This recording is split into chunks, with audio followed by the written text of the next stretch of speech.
Hi folks, Scott here, and this is the wrap for Wednesday, May 29th. So yesterday there was an unfilled up gap. Even though we put in a red candlestick, the low of yesterday was about 2 points above the high, above the close from Friday. So that formed this little, it's like a brown or greenish line.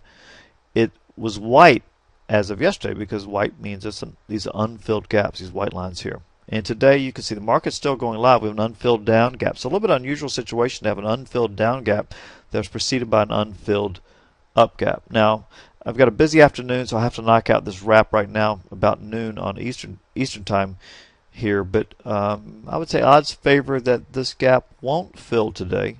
If so, then this is going to be helpful information going into tomorrow. This being, I want to show you the results of fading gaps following an unfilled down gap that was preceded by an unfilled up gap and while above the 200-day moving average.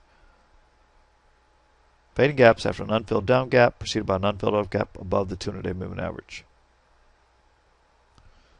Go to Gap Trader, my back testing tool. We've got a special running on if you're interested. Check it out on our website under Tools. Alright, so here are the results.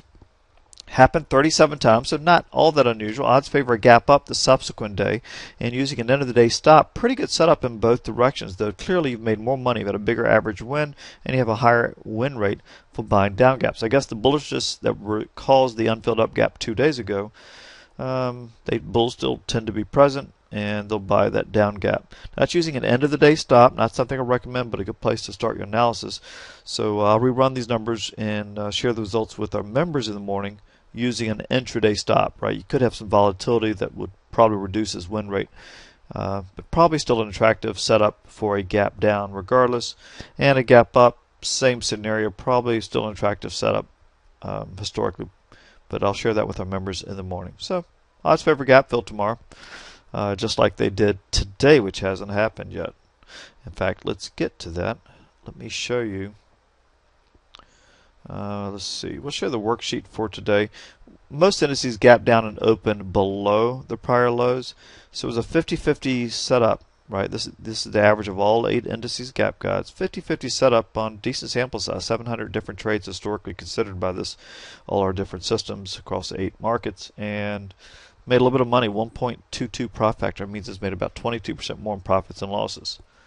So I'm looking for 60 and 1.3. Doesn't quite meet those criteria, so not real interesting there to me.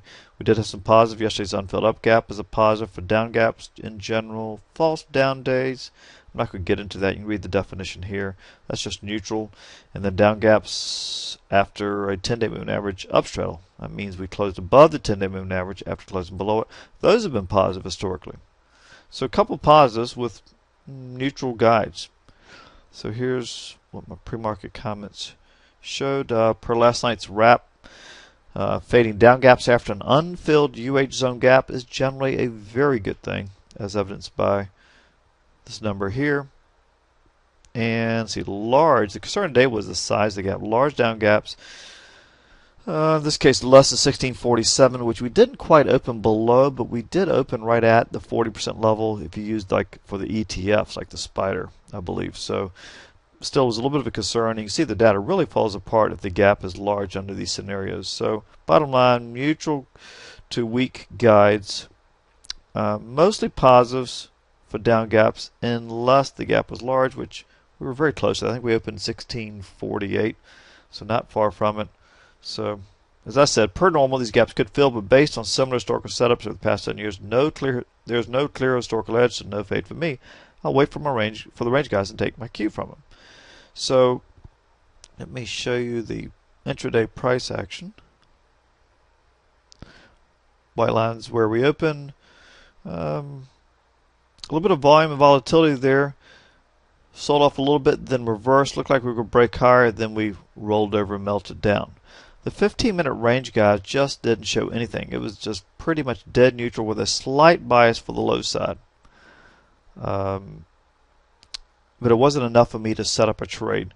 Same with the first hour guides. But after the 15-minute guides came out and before the first hour guides came out, based upon that slight bias, based upon the fact I did not fade today's gaps because there were clearly some risk factors in play that favored the downside, even though it's been a really bullish market.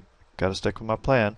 I called out and decided to take a discretionary short, meaning small position size, but to go short at 1648. I think it was S1 was right here, just in front of gap fill, and it just looked weak to me when we put in with market internals and putting in a new low. So I waited patiently for 1648, got filled. Because the 5-day ATR is over 20, I tend to use 3.5 to 4 point stop, a slightly bigger stop in my discretionary trades. If it's less than 20, I'll use 3 points.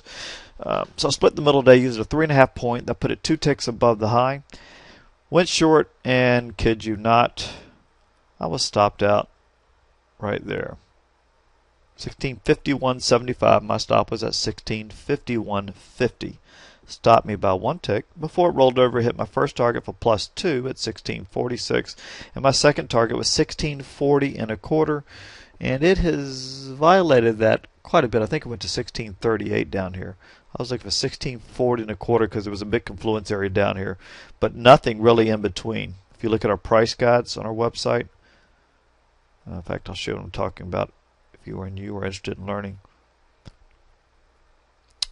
See, there wasn't much between S2 at 1640.25 and S1 1648. See these levels? So I went short there, targeting S2. It hit it, but unfortunately, again, it stopped me out. I call that a buffalo trade. They're really frustrating. I really didn't do anything wrong. Just a little bit of rotten luck. I guess during such a bullish market, maybe you could have argued I should have used a bigger stop. But the other side of the coin is, if you're going counter trend, if you're going to be right, why not risk just a little? So I don't know. I followed my plan, just had bad luck, got stopped out, only trade of the day, and at this point it'll be the only trade of the day unless this gap remains unfilled and below the open into the close. Then I'll be looking to get short. All right. So there you go. That was my day, and that is the wrap for Wednesday, May 29. Have a good one.